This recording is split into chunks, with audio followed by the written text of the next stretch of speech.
tetapi aku tidak mau menerima diturunkan ke nomor 3. Master Sekte Qin menyatakan bahwa dia adalah nomor 3 dalam hal meracuni dan mengalahkan Muing Sui, membuat gadis itu secara pribadi mengakui bahwa racunnya hanya nomor 4 di dunia. Sekarang setelah kau menyatakan bahwa kemampuan formasimu adalah nomor 2, bukankah itu agak aneh? Mari kita bertarung. Duel macam apa? Tanya Qinmu dengan penuh minat. Hei Yi bergumam pada dirinya sendiri dengan ragu-ragu sejenak sebelum tersenyum padanya. Ini akan tetap tentang kota bambu ini. Kau akan berada di luar dan aku akan berada di dalam, berdiri di sini tanpa bergerak. Jika kau bisa memasuki kota dan menemukanku, aku akan mengakui bahwa aku lebih rendah darimu dan menerima menjadi nomor 3. Tidak hanya itu, mulai hari ini, keluarga He dan rakyatnya akan menjadikanmu sebagai satu-satunya pemandu kami. Jika kau ingin mendukung Naikui untuk merebut kembali posisinya sebagai kepala istana, keluarga He akan memberikan semua dukungannya kepadamu. Qinmu tertawa keras dan berbalik untuk berjalan keluar kota. Di aula, 100 praktisi terkuat di kota bambu saling memandang dengan cemas. Seorang wanita tua hendak mengatakan sesuatu, tetapi Hei Yi melambaikan tangan padanya. Tidak perlu mengatakan apa-apa lagi. Aku akan mengambil kesempatan ini untuk mengamati pencapaian perdamaian abadi dalam keterampilan formasi. Jika formasiku hancur, kota bambu juga akan jatuh saat perdamaian abadi menyerang nanti. Jadi mengapa kita tidak menyerah padanya terlebih dahulu? Jika Master Sekte Qin tidak dapat menghancurkan keterampilan formasiku, kita masih bisa bertarung saat hari perhitungan tiba. Mundurlah. Master Sekte Qin dan aku akan berduel untuk menentukan nasib kota bambu, dan mungkin bahkan nasib bumi barat. Semua orang hanya bisa mundur dari kota bambu. Gerbang kota dibiarkan terbuka lebar. Qinmu memerintahkan naga kilin untuk mengeluarkan Siong Kier. Ia kemudian berjalan memasuki kota, dan tiba-tiba kota itu berubah. Semua bangunan tenggelam ke dalam tanah dan menghilang tanpa jejak. Bongkahan batu terangkat ke udara, berevolusi menjadi formasi. Penampakan kota bambu berubah drastis, dan di mata orang lain, itu hanyalah kejadian aneh saat bebatuan mulai bergeser di udara. Kebanyakan orang akan kesulitan memahami perubahan formasi dari pergerakan bebatuan. Tetapi Qinmu memahaminya, dan di matanya, semuanya luar biasa dan beragam. Setiap gerakan bebatuan memberinya kesan yang sangat menyenangkan. Setiap rune saling terkait, dan infrastrukturnya saling terkait, menghadirkan pemandangan yang menyenangkan baginya. Tidak masalah apakah itu penghalang atau formasi pembunuhan, semuanya adalah penalaran aljabar. Tanda-tanda formasi muncul di mata Qinmu, dan dia melangkah maju dengan cepat. Kadang-kadang dia berhenti dan mengangkat kuasnya untuk mengubah tanda formasi, sementara di waktu lain, dia melangkah maju atau terhuyung 3 langkah mundur seperti orang mabuk. Ada juga saat-saat ketika pegas tampaknya telah melekat di telapak kakinya, memungkinkannya untuk melompat ke sana kemari di antara batu-batu yang bergerak. Ia tampak terbang dengan anggun saat melewati beberapa penghalang, dan seperti menerobos dengan kekuatan kasar di penghalang lainnya. Tepat saat ia tampak mempertaruhkan nyawanya untuk menabrak penghalang, dinding batu itu tiba-tiba terbelah sebelum ia menabraknya, memungkinkannya untuk lewat. Sambil berjalan santai sambil memecahkan soal-soal aljabar yang sulit, dia semakin dekat ke pusat kota bambu. Segala sesuatu di dalamnya berubah, dan bahkan aula utama tempat mereka berada telah rusak dan lenyap. Satu-satunya hal yang tidak berubah adalah lokasi Hei Yi. Dia berdiri diam di atas pilar batu dan tidak bergerak. Dia melakukan berbagai transformasi kota bambu dan mengubah berbagai formasi untuk menghentikan Qinmu. Namun, situasi mereka berbeda dari sebelumnya. Qinmu telah disergap pada saat itu dan terjebak di kota, jadi itu tidak dianggap adil. Sekarang dia menerobos formasi itu dengan kecepatannya sendiri, hal itu menguji siapa yang pencapaiannya dalam keterampilan formasi lebih unggul. Setelah beberapa saat, Hei Yi melihat sosok Qinmu semakin dekat dan tidak dapat menahan rasa gugupnya. Dia dengan panik mengerahkan batu-batu besar untuk menyusun formasi baru, tetapi Qinmu masih mendekat dengan kecepatan yang stabil. Tempat Hei Yi berdiri adalah pusat kota bambu, dan juga merupakan pusat formasi di kota bambu. Qinmu hanya berjarak 30 meter darinya, dan lapisan formasi terakhir mungkin tidak dapat menghalanginya. Hei Yi tiba-tiba menggertakkan giginya, dan kota bambu tiba-tiba bergetar. Keterampilan formasi di depannya diaktifkan, dan itu menjadi situasi yang benar-benar fatal. Formasi pembunuh saling terhubung dan kekuatannya berlipat ganda seperti orang gila saat mereka bergegas menuju lokasi Hei Yi. Dia mengaktifkan formasi terakhir yang mengabaikan konsep kawan dan lawan. Tidak peduli apakah itu Qinmu atau dia, keduanya akan ditelan oleh formasi pembunuh. Sebagai master formasi bumi barat, Hei Yi telah mewarisi kehormatan keluarga He dan tidak dapat membiarkan reputasi keluarganya dirusak. Dengan hilangnya gelar nomor 1 dalam keterampilan formasi, tidak peduli apakah kematian akan menyambutnya, dia harus melindungi kehormatan keluarga He. Ekspresi Kinmu sedikit berubah, dan dia datang ke sisi He Yi sebelum formasi mematikan itu bisa mencapai mereka. Dia memegang pinggangnya dengan satu tangan, mengangkat kuas dan melukis di udara dengan tangan lainnya. He Yi memejamkan matanya saat formasi pembunuh itu bergegas datang menelan mereka berdua. Ketika tidak terjadi apa-apa, dia membuka matanya dan melihat bahwa mereka tidak berada di kota bambu lagi. Sebaliknya, mereka tersembunyi di kedalaman ruangnya. Namun, ketika keterampilan formasi yang benar-benar mematikan itu meledak, mereka merobek dunia dalam lukisan itu dan bergegas ke arah mereka. Dunia dalam lukisan tempat mereka berdua tinggal saat itu akan runtuh dan hancur. Dengan wajah serius, kuas Kinmu bergerak seperti naga dan ular, memiliki banyak sekali perubahan. Tiba-tiba, He Yi merasakan suatu kekuatan di pinggangnya, dan dia ditarik ke lukisan lain. Mereka bergegas masuk ke dalamnya, dan He Yi melihat gunung-gunung dan sungai-sungai yang indah dengan bunga-bunga yang bermekaran dengan indah. Pemandangannya sangat menyenangkan untuk dilihat. Namun di saat berikutnya, formasi pembunuh kota bambu menghancurkan dunia itu, dan kekuatan yang dapat menghancurkan segalanya meluncur ke arah mereka. Kamu tidak menggunakan keterampilan formasi untuk memecahkan keterampilan formasiku. He Yi menatap tajam dan serius ke arah anak laki-laki di sampingnya. Bahkan jika kamu lolos dari formasi pembunuh kota bambu, aku tidak akan mengaku kalah. Kamu nomor 2 dalam keterampilan formasi, dan aku tidak akan bertarung denganmu. Apakah itu cukup? Kinmu tertawa terbahak-bahak dan mencipratkan tinta seperti seorang sarjana yang memanjakan dirinya sendiri, menulis kata-kata di mana-mana. Sebelum keterampilan formasi paling mematikan dari kota bambu dapat menghancurkan dunia mereka dalam lukisan, ia membawa He Yi ke dunia berikutnya. Bintang-bintang yang gemerlapan menghiasi langit di sana. Mereka bagaikan permata yang bersinar, menerangi kegelapan. Kinmu membawa He Yi ke bintang-bintang dan mulai berlari cepat di langit berbintang. Sapuannya tidak berhenti sejenak, dan ia menggambar Bima Sakti. Di belakang mereka ada keterampilan formasi yang benar-benar mematikan, tetapi mengabaikannya mereka melompat ke sungai dan melayang jauh. Bima Sakti mengalir ke hilir, dan Kinmu memegang erat pinggang He Yi untuk mencegahnya hanyut. Ketika akhirnya dia berhasil menemukan kakinya, dia masih linglung. Dia melihat Kinmu mengayunkan kuasnya dan menariknya lebih dekat saat dia melompat ke atas kuda surgawi yang baru saja ditarik. Ia melesat keluar dari lukisan dan menjadi kenyataan. Ia berlari kencang sambil mengepakkan sayapnya untuk menambah kecepatan, dan mereka meninggalkan formasi pembunuh itu agak jauh. Kinmu mengangkat kuasnya sekali lagi dan memercikkan tinta sebanyak yang dia suka. Sebuah pintu muncul di depan mereka, dan ketika pintu itu terbuka, sinar terang bersinar dari tempat lain. Kuda surgawi yang ditumpanginya bergegas ke pintu. He Yi tercengang ketika dia menyadari bahwa mereka berada di puncak gunung di luar kota bambu. Sambil masih memegang pinggangnya, Kinmu melompat dari kuda surgawi. Kuda itu mengepakkan sayapnya dan mengangkat kaki depannya untuk berteriak sebelum berubah kembali menjadi tinta yang jatuh ke tanah. Dari kejauhan, sejumlah kepala keluarga berpengaruh di kota bambu bergegas menghampiri mereka. Seorang tetua hendak mengatakan sesuatu ketika He Yi tersenyum dan berbicara dengan nada lembut. Saya kalah. Keterampilan formasi Master Sekte Qin adalah nomor 2 di dunia. Keluarga He dan semua orang di kota bambu akan mengikutinya dengan sepenuh hati. Kinmu menatapnya dengan bingung. Di mata He Yi, jejak emosi lembut dapat terlihat terbentuk, dan tatapannya bagaikan air musim gugur yang jernih. Kota bambu yang besar itu bergerak maju sementara Kinmu dan He Yi berdiri berdampingan di menaranya. Meskipun ia telah melihat pemandangan aneh kota itu bergerak sendiri, Kinmu masih merasa itu tidak masuk akal. Ketika dia menoleh ke belakang dan melihat orang berjalan ke sana kemari di kota, dia tidak dapat menahan decak lidahnya karena heran. Setelah Master Formasi mengaku kalah, dia memanggil orang-orang kota bambu dan sekitar 100.000 orang kembali. Pemandangan sebuah kota yang membawa begitu banyak orang melintasi pegunungan tidak terbayangkan, namun itu ada tepat di depan matanya. Mencoba menggulingkan Master Istana Yu dari Istana Langit sejati tidak akan mudah.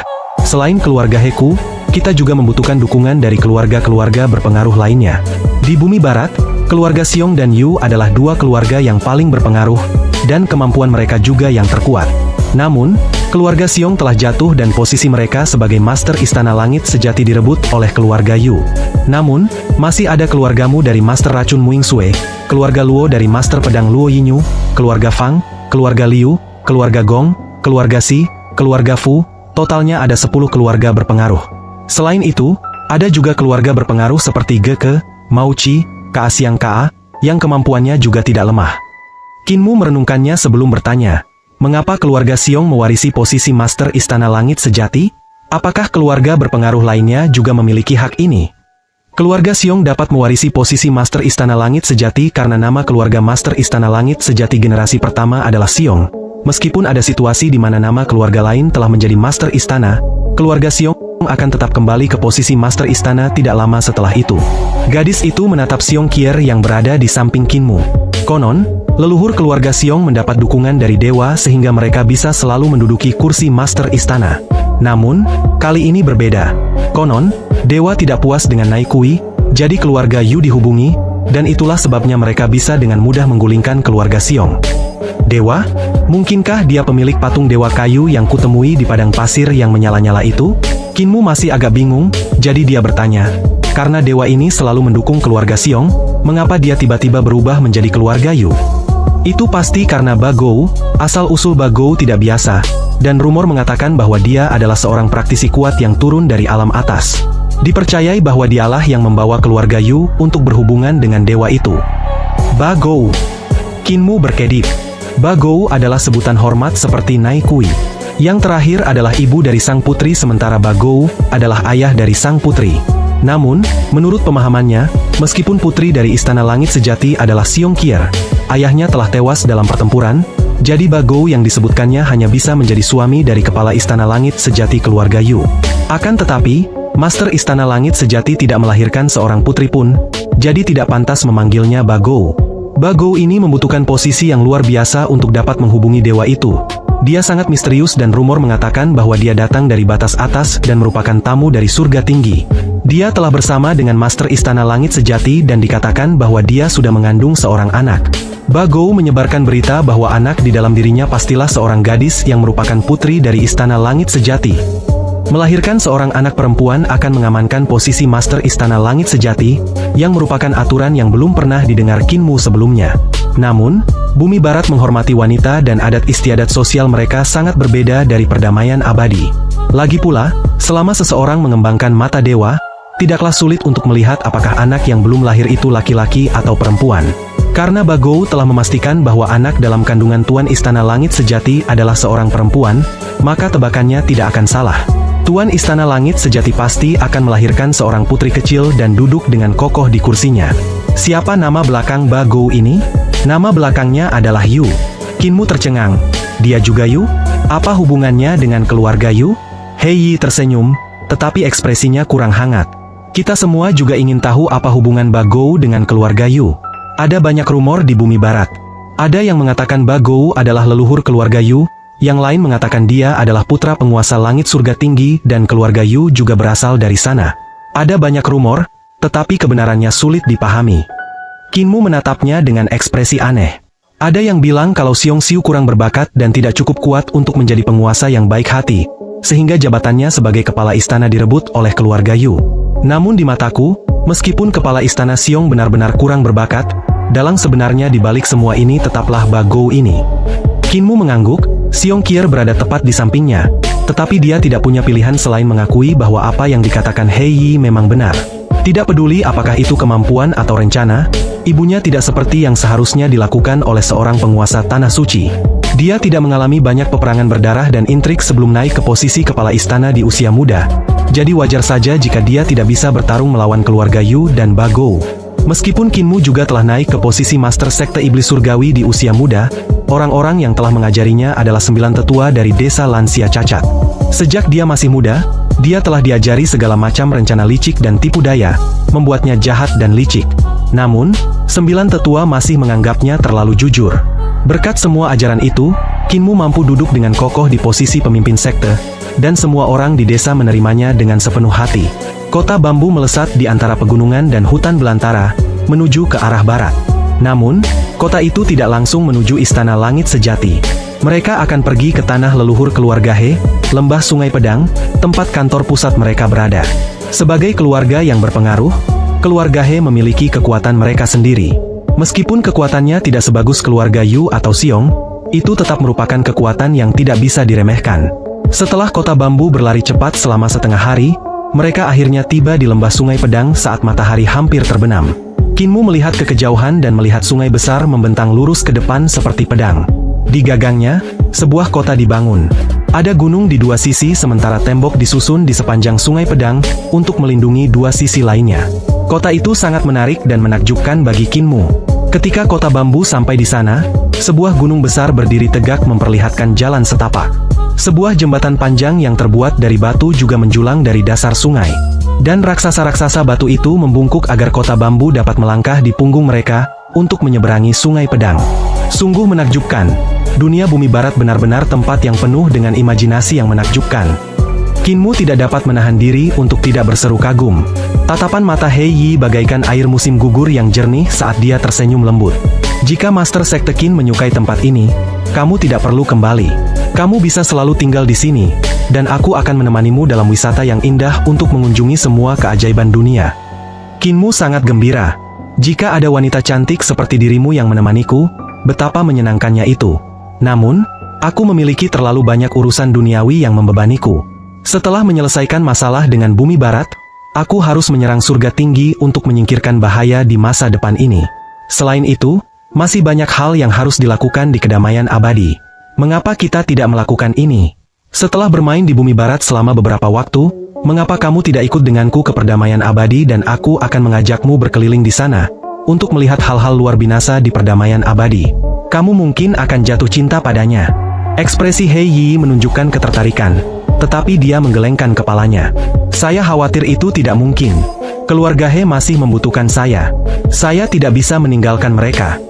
Kota bambu memasuki lembah Sungai Pedang dan berhenti.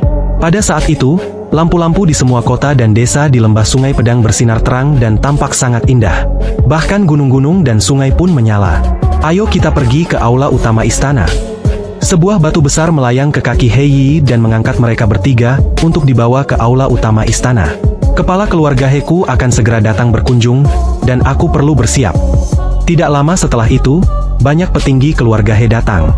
Ada pria dan wanita di antara mereka, tetapi yang terakhir adalah mayoritas karena mereka datang untuk memberi penghormatan kepada Hei Yi.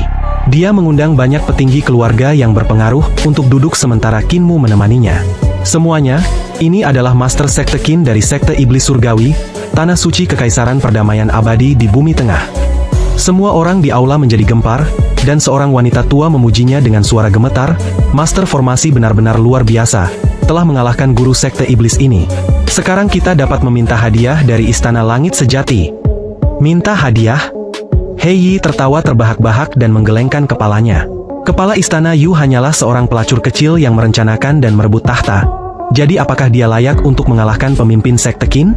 Maafkan kata-kataku yang jujur, jika bukan karena Bagou yang mendukungnya, apakah dia bisa mendapatkan posisi kepala istana? Rahimnya gagal memenuhi harapan dan hanya bisa melahirkan seorang putra. Dia bahkan tidak bisa melahirkan seorang putri, jadi seberapa hebat dia? Semua orang di aula saling memandang dengan cemas. Hei Yi melirik Kinmu, lalu tersenyum. Sambil memegang tangan Xiong Qier, dia berkata dengan keras, kakak perempuan senior dari keluarga He, ini adalah putri kecil dari Istana Langit Sejati. Hei Yi tersenyum dan menambahkan, putri kecil Istana Langit Sejati ada di sini, jadi kepala Istana Xiong tidak jauh dari sini. Jika keluarga Heku dapat membantu kepala Istana Xiong menyingkirkan pelacur kecil dari keluarga Yu dan membantunya merebut kembali posisi kepala istana, bukankah itu akan melampaui hadiah dari menyerahkan kepala Sekte Qin 100 kali lipat? Semua orang, kalian adalah para tetua klan. Bagaimana menurut kalian? Semua orang di aula terdiam. Para lelaki dari keluarga He tidak berani berbicara, tetapi para wanita sangat berani. Salah satu dari mereka mulai memprotes. Master Formasi, pikirkan dua kali. Keluarga Yu sedang berada di puncaknya sekarang. Jadi bagaimana mungkin keluarga He kita menjadi lawannya? Terlebih lagi, Bagou mendukungnya. Benar sekali. Hei Yi terkekeh. Itulah sebabnya, kita akan bersekutu dengan Sekte Iblis Surgawi. Dengan bantuannya, mengapa kita harus takut pada keluarga Yu? Jika menurutmu ini tidak cukup, kita akan bersekutu dengan keluargamu dan keluarga Luo. Aku yakin mereka juga memiliki rasa kesopanan, keadilan, integritas, dan kehormatan, dan tidak akan menerima keluarga Yu lama-lama. Seorang wanita parubaya tiba-tiba berdiri dan berkata dengan marah, sekarang keluarga Yu telah menguasai Istana Langit Sejati, seberapa besar kekuatan mereka? Master Formasi, meskipun Anda adalah kepala keluarga ini, saya melihat bahwa Anda benar-benar sudah gila. Master Formasi, pikirkan dua kali sebelum bertindak. Seorang wanita tua lainnya berdiri dan menopang dirinya dengan tongkatnya. Jangan pertaruhkan nasib keluarga He kita di atas meja. Setelahnya, yang lain berkata dengan tegas, fondasi keluarga He kita yang telah berdiri selama 10.000 tahun tidak dapat dihancurkan dalam sekejap. Jika Master Formasi bersikeras seperti ini, serahkan saja posisi kepala keluarga. Benar sekali, serahkan jabatan kepala keluarga. Hei Yi melihat sekeliling dan berkata dengan ekspresi yang menyenangkan. Siapa tetua lain yang punya pendapat? Silakan bicara karena ini urusan internal klan kita. Dan kalian semua adalah bibi, nenek, dan buyutku. Aku dari generasi yang lebih muda jadi sebaiknya kita bicarakan ini. Beberapa tetua lainnya berdiri untuk mengkritiknya saat itu. Hei Yi menunggu sebentar, untuk memastikan tidak ada orang lain yang akan keluar untuk menolak, lalu tersenyum.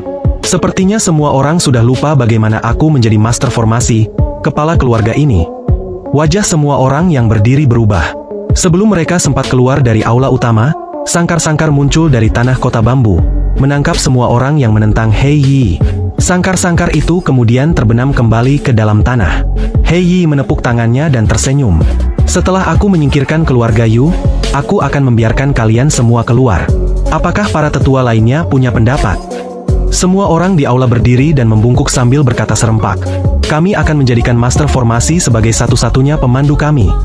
Hei Yi menatap Qin Mu dan tersenyum. Bagaimana metodeku, Master Sekte Qin? Dia tersenyum padanya. Kamu adalah wanita yang tidak biasa. Tatapan Hei Yi mengembara dan ada sedikit rasa malu dalam suaranya ketika dia berkata dengan lembut. Malam ini, jendelaku tidak akan ditutup. Jika kamu masuk, kita bisa membicarakan keterampilan formasi sepanjang malam dan mempelajarinya lebih dalam. Malam itu, saat suasana hening, Hei Yi mendengar ketukan di jendela dan menjadi gelisah. Dia buru-buru membuka jendela dan melihat Qin Mu di baliknya sambil tersenyum. Saudari, aku naik ke sini setelah memastikan tidak ada orang di sekitar. Jantung Hei Yi berdebar kencang saat melihat kekasihnya di bawah cahaya lilin. Jantungnya menjadi seperti monyet yang lincah, dan pikirannya seperti kuda yang berlari kencang. Kemudian, mereka berdua hanya berbicara tentang keterampilan formasi sepanjang malam dan tidak melakukan kikuk-kikuk. Sungguh mubazir. Sebelum matahari terbit, Qin Mu diam-diam menyelinap keluar melalui jendela, karena ia tahu itu adalah aturan bumi barat. Mereka yang pergi untuk mengunjungi pernikahan tidak dapat bertemu dengan keluarga wanita itu. Namun, Qin Mu bahkan tidak berhasil turun ke bawah sebelum bertemu dengan beberapa wanita yang sudah bangun pagi-pagi. Mereka segera memalingkan muka dan bersikap seolah-olah tidak melihat apapun. Baru setelah Qin Mu berjalan agak jauh, mereka tertawa pelan. Saat matahari sudah tinggi di langit, Hei Yi enggan berpisah dengan Qin Mu dan mengirimnya keluar dari lembah Sungai Pedang. Hanya keluarga He kita saja tidak cukup untuk melakukan apapun terhadap Istana Langit Sejati, jadi pemimpin sekte harus pergi dan menemui Master Racun. Aku akan bertemu dengan kepala keluarga berpengaruh lainnya di bumi barat, untuk membahas acara besar ini bersama-sama. Qin Mu mengucapkan selamat tinggal dan pergi. Hei Yi menyambutnya dengan sedikit kekecewaan.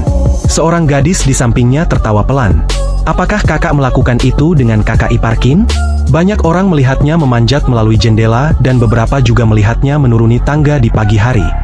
Hei Yi tampak mengantuk dan tenaganya tampak kurang. Dia berkata dengan marah, "Melakukan apa? Kita hanya berbicara tentang keterampilan formasi sepanjang malam." Gadis-gadis lain datang dan mengobrol sambil tersenyum. Bicara tentang keterampilan formasi, apakah itu alasanmu? Kemarin malam sangat panjang dan kalian secara alami seperti sepasang bebek Mandarin yang terbang bersama. Hei Yi menggertakkan giginya keras sekali hingga menimbulkan bunyi. Para gadis itu terkejut. Kau benar-benar berbicara tentang keterampilan formasi sepanjang malam dengan kakak ipar.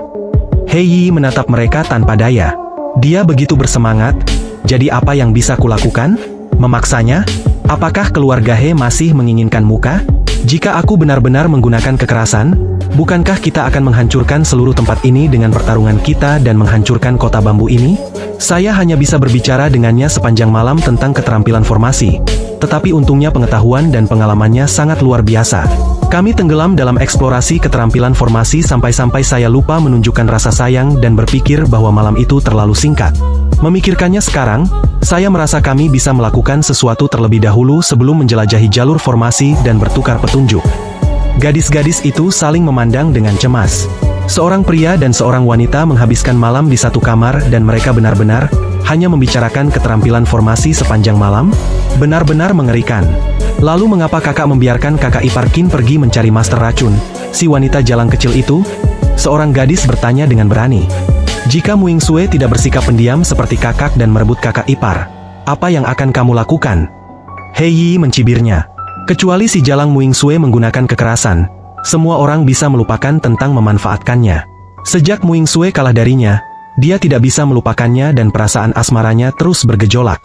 Dia selalu bertengkar denganku, jadi jika dia tahu aku kalah, dia pasti akan mengolok-olokku. Jadi mengapa aku tidak membiarkannya mengalami kemunduran juga sehingga dia menutup mulutnya? Anak-anak perempuan sangat mengagumi kata-katanya.